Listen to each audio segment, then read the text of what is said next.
Hi students, this is Devamani, lecturer, Sir Reddy College for Women, Eluru. Banking Theory and Practice for first BCom General second semester. Topic Indigenous Bankers, Desiya Bankerlu, and dealing in hundis or lending money. Their area of operation is limited. They know the customers intimately. They can watch whether the loan is used for the purpose or not. Indigenous banking అంటే దేశీయ banking అని అంటారు.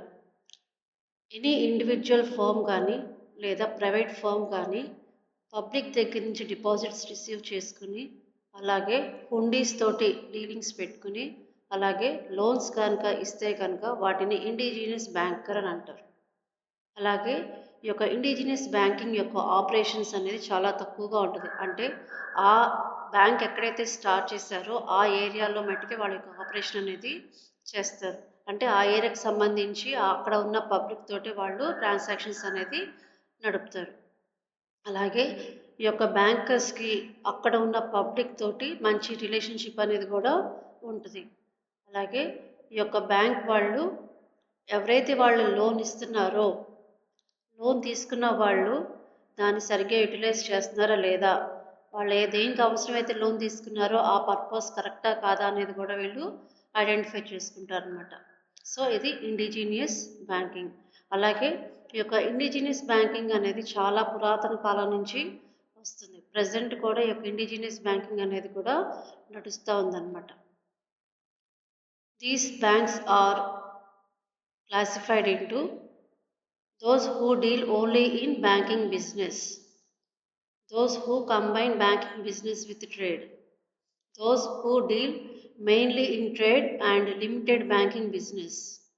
అంటే indigenous bankers అనేది ఎలా classify చేశారు అంటే ఈ యొక్క బ్యాంకర్స్ వాళ్ళు ఓన్లీ బ్యాంకింగ్ బిజినెస్ మట్టుకే చేస్తారు. అది ఫస్ట్ వన్. అంటే they deal only with the banking business, banking వ్యాపారం మట్టుకే చేస్తారు వీళ్ళు. Second one those who combine banking business with trade. అంటే ఈ యొక్క ఇండిజినస్ బ్యాంకర్స్ ఎవరైతే ఉన్నారో వాళ్ళు బ్యాంకింగ్ బిజినెస్తో పాటు వర్తకం వ్యాపారం కూడా చేస్తారు. Third one deal mainly in trade and limited banking business. Third point ఏంటంటే మెయిన్గా ట్రేడింగ్ బిజినెస్ చేస్తారు, అలాగే బ్యాంకింగ్ బిజినెస్లో కూడా చేస్తారు. కానీ బ్యాంకింగ్ బిజినెస్ అనేది చాలా తక్కువగా చేస్తారు అన్నమాట. మెయిన్లీ వాళ్ళు చేసే బిజినెస్ ఏంటి అంటే ట్రేడింగ్ బిజినెస్ మటుకే. సో ఇది ఇండిజినస్ బ్యాంకర్స్ ఈ 3 టైప్స్ కింద క్లాసిఫై చేశారు. Next one characteristics of indigenous banker. There are very few formalities in the operations of indigenous bankers. అంటే ఇండిజినస్ బ్యాంకర్స్ ఎవరైతే ఉన్నారో వాళ్ళ యొక్క ట్రాన్సాక్షన్స్ కానీ ఫార్మాలిటీస్ కానీ చాలా తక్కువగా ఉంటాయి. సో ఇక్కడ ఈ యొక్క బ్యాంకర్స్ వాళ్ళు పేపర్లెస్ ట్రాన్సాక్షన్స్ అన్ని పేపర్ మీద చేసుకుంటారు. అలాగే వాళ్ళ ఫార్మాలిటీస్ కానీ అప్లికేషన్స్ కానీ ట్రాన్సాక్షన్స్ కానీ చాలా తక్కువగా ఉంటాయి అన్నమాట. ఎందుకని అంటే వాళ్ళ ఆ ఏరియాలో వాళ్ళకే బ్యాంకింగ్ బిజినెస్ చేస్తారు. వాళ్ళ ఏరియాలో ఉన్న ప్రజలకే బ్యాంకింగ్ బిజినెస్తో చేస్తారు అన్నమాట. అందుకని వాళ్ళ ఫార్మాలిటీస్ అన్నీ కూడా చాలా తక్కువగా ఉంటాయి. They are flexible in their working hours. So మనం కమర్షియల్ బ్యాంకింగ్ కంపేర్ చేస్తే కమర్షియల్ బ్యాంకింగ్కి టైమింగ్స్ అనేది ఫిక్స్ చేస్తారు. కానీ ఒక ఇండిజినియస్ బ్యాంకర్స్ వాళ్ళకి ఫ్లెక్సిబుల్ టైమింగ్స్ అనేది ఉండదు. ఫ్లెక్సిబుల్ ఉంటాయి, టైమింగ్స్లో ఫ్లెక్సిబుల్ అంటే వాళ్ళు ఏ టైంలోనైనా వాళ్ళ యొక్క బిజినెస్ అనేది చేసుకోవచ్చు. పర్టికులర్లో ఈ టైం మట్టుకే చేస్తాము అనేది ఉండదు. సో వాళ్ళు ఏ టైంలోనైనా వాళ్ళ యొక్క బ్యాంకింగ్ బిజినెస్ అనేది చేసుకోవడానికి అవకాశం ఉంది. Third one they provide prompt services without any delay. Okay, ఈ యొక్క బ్యాంకింగ్ వాళ్ళు ఇండిజినస్ బ్యాంకింగ్ వాళ్ళు ప్రొవైడ్ చేసే సర్వీసెస్ అన్నీ కూడా ఇమ్మీడియట్గా ఉంటాయి.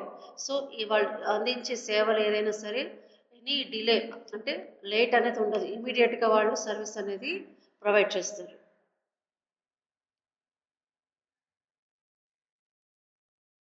Fourth one, they rely more on the information they obtain from the borrowers through personal contracts.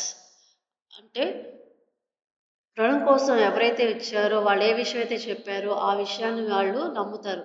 అలాగే వాళ్ళ యొక్క పర్సనల్ కాంటాక్ట్స్ ద్వారా వాళ్ళ ఇన్ఫర్మేషన్ చెప్పింది కరెక్టా కాదా అనేది కూడా చూసుకుంటారు అనమాట. సో లోన్స్ కోసం వచ్చిన వాళ్ళు ఇన్ఫర్మేషన్ బట్టి ఆ లోన్ అవసరమా కాదా అనేది కూడా వీళ్ళు ఐడెంటిఫై చేసి ఆ లోన్ అనేది శాంక్షన్ చేయడం జరుగుతుంది. Fifth one, they keep a close watch on the activities of the borrowers. ఈ యొక్క ఇండిజినియస్ బ్యాంకర్స్ ఎవరికైతే లోన్ ఇచ్చారో వాళ్ళ యొక్క యాక్టివిటీస్ని కూడా వీళ్ళు చూస్తారు. అలాగే వాళ్ళ యొక్క కార్యకలాపాలు ఏంటి, వాళ్ళు ఏం చేస్తున్నారు, తీసుకున్న మనీ అనేది సక్రమంగా వినియోగం అవుతుందా లేదా అనేది కూడా వీళ్ళు చూస్తారు అనమాట. Sixth one, they use the vernacular language for maintaining accounts. So ఈ యొక్క ఇండిజినియస్ బ్యాంకర్స్ వాళ్ళు కూడా అకౌంట్స్ మెయింటైన్ చేస్తారు. సో ఈ అకౌంట్స్ మెయింటైన్ చేసేటప్పుడు వర్నాక్యులర్ లాంగ్వేజ్ అంటే వ్యవహారిక భాషలో ఉపయోగించుకుంటారనమాట. వాళ్ళకి అర్థమయ్యే విధంగా వాళ్ళకు ఈజీగా అండర్స్టాండ్ అవటానికి, అలాగే వాళ్ళ యొక్క భాషలో వాళ్ళు రాసుకుంటారనమాట. Seventh one, there operating cost are lower than those of commercial banks. ఈ యొక్క ఇండిజినియస్ బ్యాంకర్స్ నడిపే వాళ్ళు వాళ్ళ యొక్క ఖర్చులు కానీ, ట్రాన్సాక్షన్ కాస్ట్ కానీ, ఆపరేషన్ కాస్ట్ అంతా కూడా చాలా తక్కువగా ఉంటుందన్నమాట when compare to the commercial banks. Eighth one, they may charge differential rate of interest according to the need and repayment capacity of borrowers.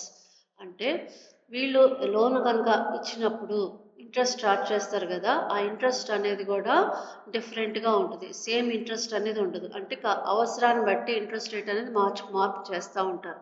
అంటే బారోవర్స్ యొక్క అవసరాన్ని బట్టి ఇంట్రెస్ట్ అనేది చేంజెస్ చేస్తూ ఉంటారు అనమాట. ఇవి ఇండిజినియస్ బ్యాంకర్స్ యొక్క characteristics. Next one, functions of indigenous bankers. First one, accepting deposits.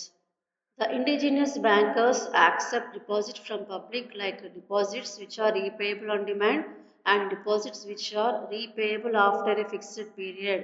So indigenous bankers వాళ్ళు కూడా కమర్షియల్ బ్యాంక్స్ లాగే డిపాజిట్స్ని స్వీకరిస్తారు. అలాగే ఈ యొక్క డిపాజిట్స్ అనేది కూడా మళ్ళీ రీపే చేయడం జరుగుతుంది.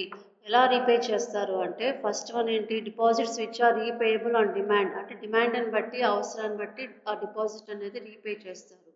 సెకండ్ వన్ ఏంటి, deposits which are repayable after fixed period. So deposits అనేది పీరియడ్ అయిపోయాక కూడా, ఫిక్స్డ్ పీరియడ్ అయిపోయినాక అప్పుడు రీపే చేస్తారు. ఫస్ట్ వన్ ఏంటి, deposits repayable on demand.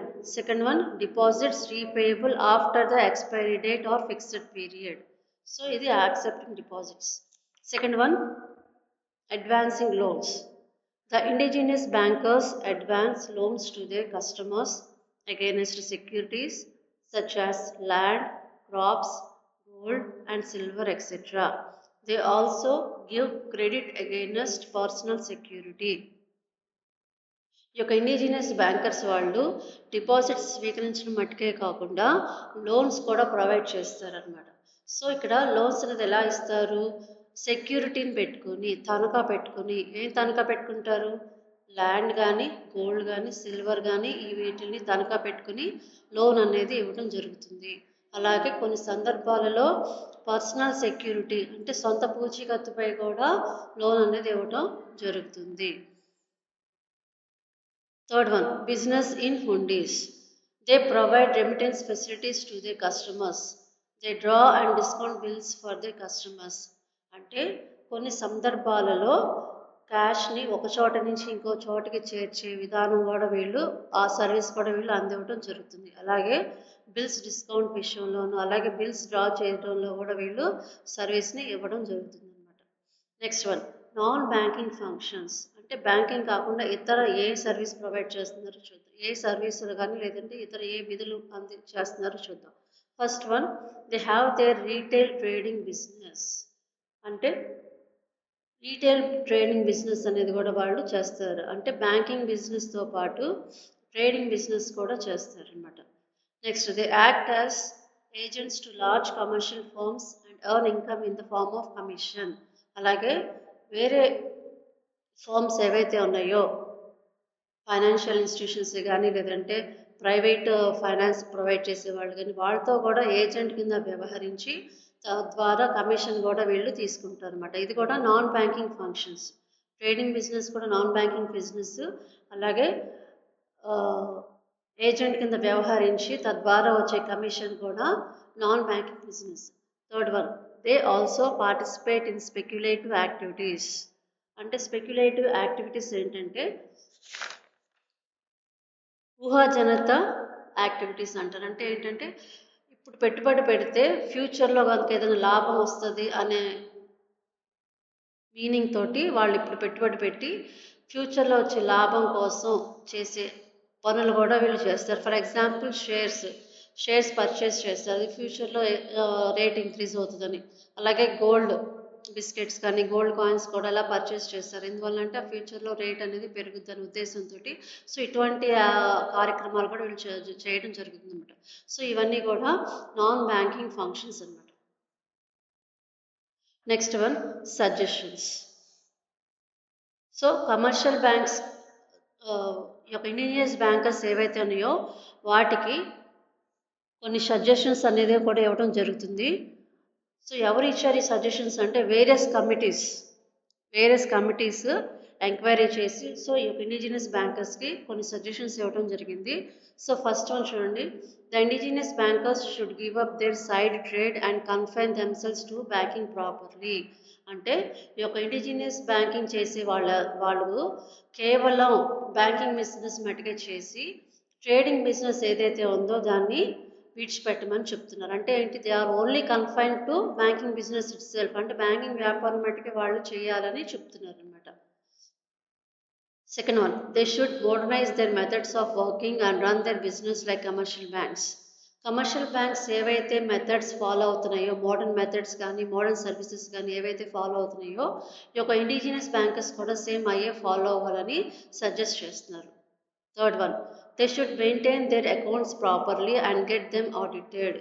So ఈ యొక్క ఇండిజినియస్ బ్యాంకర్స్ అందరూ కూడా క్లియర్గా అకౌంట్స్ మెయింటైన్ చేసి అలాగే వాటిని ఆడిటింగ్ అనేది చేయమని చెప్తున్నారు అనమాట.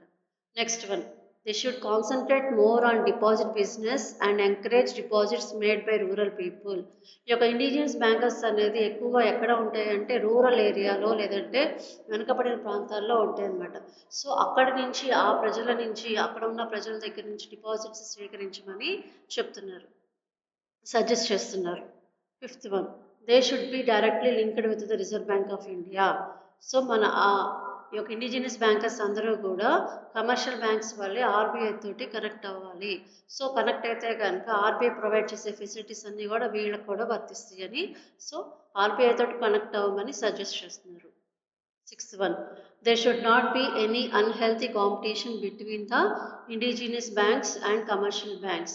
అంటే వాణిజ్య బ్యాంకులకి అలాగే ఈ యొక్క ఇండిజినియస్ బ్యాంకర్స్ దేశీయ బ్యాంకుల మధ్య పోటీ ఏదైతే ఉందో దాన్ని తొలగించాలి అంటున్నారు. అలాగే ఎటువంటి కాంపిటీషన్ అనేది వీళ్ళ మధ్య ఉండకూడదు అని సజెస్ట్ చేస్తున్నారు. Seventh one, the facilities provided by the commercial bankers should be made available to the indigenous bankers. అంటే కమర్షియల్ బ్యాంకర్స్కి ఏవైతే ఫెసిలిటీస్ ప్రొవైడ్ చేశారో ఆ ఫెసిలిటీస్ అన్నీ కూడా ఇండిజినియస్ బ్యాంకర్స్కి అందించుకునేలాగా చూడాలి అనేది సజెస్ట్ చేస్తున్నారు. Eighth one, the bankers books evidence act may be extended to indigenous bankers also. అంటే ఈ యొక్క బ్యాంకర్స్ బుక్ ఎవిడెన్స్ యాక్ట్ ప్రకారం ఈ యొక్క ఇండిజినియస్ బ్యాంకర్స్ అనేది ఈ యొక్క యాక్ట్లో కూడా ఉండాలి. అంటే ఈ యాక్ట్ ప్రకారం ఈ యొక్క కమర్షియల్ బ్యాంక్స్ అన్నీ కూడా ఈ యొక్క యాక్ట్ ప్రకారం ఎలా ఉంటుందో ఈ యొక్క ఇండిజినియస్ బ్యాంకర్స్ కూడా ఈ యొక్క యాక్ట్ని ఇంప్లిమెంట్ చేసుకోవాలని చెప్తున్నారు అనమాట. Next one, defects of indigenous banking. First one, combining banking and non banking business. ఈ యొక్క ఇండిజినియస్ బ్యాంకర్స్ ఎవరైతే నడుపుతున్నారో వాళ్ళు బ్యాంకింగ్ బిజినెస్తో పాటు నాన్ బ్యాంకింగ్ బిజినెస్ అనేది కూడా చేస్తున్నారు అనమాట. సో ఇది వాళ్ళకి డ్రాబ్యాక్ అనమాట. కేవలం బ్యాంకింగ్ బిజినెస్ చేస్తే కనుక వాళ్ళకి ఉపయోగకరంగా ఉంటుంది, కానీ వాళ్ళు ట్రేడింగ్ బిజినెస్ లేదంటే రీటైల్ బిజినెస్ కూడా చేస్తున్నారు కాబట్టి సో ఈ రెండింటిని కలిపి వ్యాపారం చేయాలంటే కష్టతరం కాబట్టి సో వాళ్ళని కేవలం బ్యాంకింగ్ బిజినెస్ చేయాలనేది సజెస్ట్ చేస్తున్నారు అనమాట. సో ఇది కూడా వాళ్ళకి డిఫెక్ట్ అవుతుంది. అంటే ఈ యొక్క ఇండిజినియస్ బ్యాంకర్స్ వాళ్ళు బ్యాంకింగ్ బిజినెస్తో పాటు నాన్ బ్యాంకింగ్ బిజినెస్ చేస్తున్నారు, అలా చేయొద్దని చెప్తున్నారు. సో ఇలా చేస్తే అది కూడా వాళ్ళకి డ్రాబ్యాక్ అవుతుందని. Second one, unintegrated system. They are unorganised and unintegrated. They do not have proper link with commercial banks and RBI.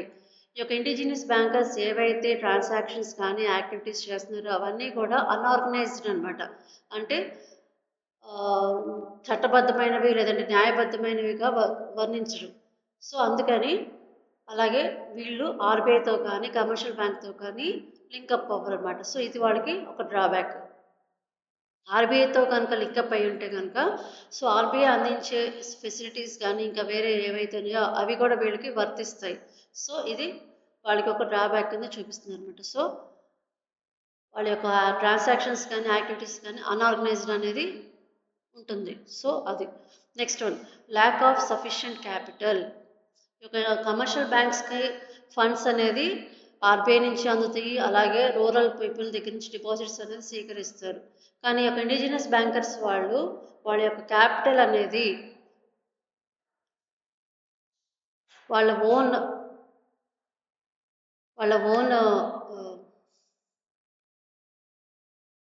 Own funds అంటే వాళ్ళ యొక్క అసెట్స్ దగ్గర నుంచి ఓన్ అసెట్స్ నుంచి ఫండ్స్ని తెచ్చుకుంటారు. So they may not get any funds from others. So అక్కడ వాళ్ళకి క్యాపిటల్ అనేది చాలా తక్కువగా ఉంటుంది. So they didn't get any funds from other institutions or RBI. వాళ్ళ యొక్క సొంత ఆస్తుల ద్వారా వాళ్ళు బిజినెస్ అనేది చేస్తారన్నమాట. అందుకని ఇక్కడ క్యాపిటల్ అనేది తక్కువగా ఉంటుందని చెప్తున్నారు. Next fourth one, conservative approach. Most of the indigenous bankers is conservation and continuous ancient methods of business. అంటే ఇండిజినస్ బ్యాంకర్స్ చేసే మెథడ్స్ ఏవైతే ఉన్నాయో అవన్నీ కూడా చాలా పురాతన కాలమైన మెథడ్స్ని వాళ్ళు ఫాలో అవుతున్నారు అనమాట. ప్రజెంట్ ఏవైతే మెథడ్స్ ఉన్నాయో వాళ్ళు ఆ మెథడ్ని ఫాలో అవ్వట్లా, పురాతకాలమైన పద్ధతులను వాటిని అనుసరించడం జరుగుతుంది. Fifth one, they do not follow the sound policy of lending. ఈ యొక్క ఇండిజినస్ బ్యాంకర్స్ వాళ్ళు లోన్ ఇచ్చేటప్పుడు ఏవైతే రూల్స్ ఉన్నాయో ఆ రూల్స్ని వాళ్ళు ఫాలో అవ్వరు అనమాట. సో వాళ్ళకి అనుగుణంగా వాళ్ళకి ఇష్టానుసారంగా వాళ్ళకి తగిన రీతిలో వాళ్ళు ఆ రూల్స్ని ఫాలో అవుతారు. కానీ ఆర్బీఐ ప్రకారం ఆర్బీఐకి సంబంధించి రూల్స్ ఏవైతే ఉన్నాయో వాళ్ళు ఫాలో అవ్వరు. Secrecy of accounts. So indigenous bankers వాళ్ళు వాళ్ళ యొక్క అకౌంట్స్ని సీక్రెట్గా మెయింటైన్ చేస్తారు. They do not publish their activities and results. అంటే వాళ్ళ యొక్క యాక్టివిటీస్ కానీ వాళ్ళ యొక్క రిజల్ట్స్ కానీ సో ఎందులోనూ ప్రచురణ అనేది చేయరు. సో వాళ్ళ అకౌంట్స్ అన్నీ కూడా సీక్రెట్గా మెయింటైన్ చేయడం జరుగుతుంది. Not control by RBI. Indigenous bankers వాళ్ళ యొక్క ఓన్ బిజినెస్ కాబట్టి వాళ్ళ సొంత వ్యాపారం కాబట్టి సో వాళ్ళు ఆర్బీఐ తోటి కనెక్ట్ అవ్వరు. ఆర్బీఐతో కానీ లేదా వేరే కమర్షియల్ బ్యాంక్స్తో కానీ ఎటువంటి కనెక్షన్ అనేది వీళ్ళకి ఉండదు. అలాగే ఆర్బీఐ అండర్లో వీళ్ళు ఉండరు అనమాట. Next, high rate of interest. The high rate of interest charged by indigenous bankers is high when compared with the commercial banks. Commercial bank తోటి కంపేర్ చేసుకుంటే ఈ యొక్క ఇండిజినస్ బ్యాంకర్స్ ఇచ్చే రేట్ ఆఫ్ ఇంట్రెస్ట్ అనేది చాలా ఎక్కువగా ఉంటుంది అనమాట. సో అవసరానికి తగ్గట్టు వాళ్ళ ఇంట్రెస్ట్ రేట్ అనేది మార్చుకోవటం జరుగుతుంది. సో స్టేబుల్ ఇంట్రెస్ట్ అనేది వాళ్ళు మెయింటైన్ చేయరు. అవసరానికి తగ్గట్టు వాళ్ళు ఇంట్రెస్ట్ రేట్ అనేది మార్చుకోవటం జరుగుతుంది అనమాట. సో ఇవి ఇండిజినస్ బ్యాంకర్స్. సో నోట్స్ రాసుకోండి.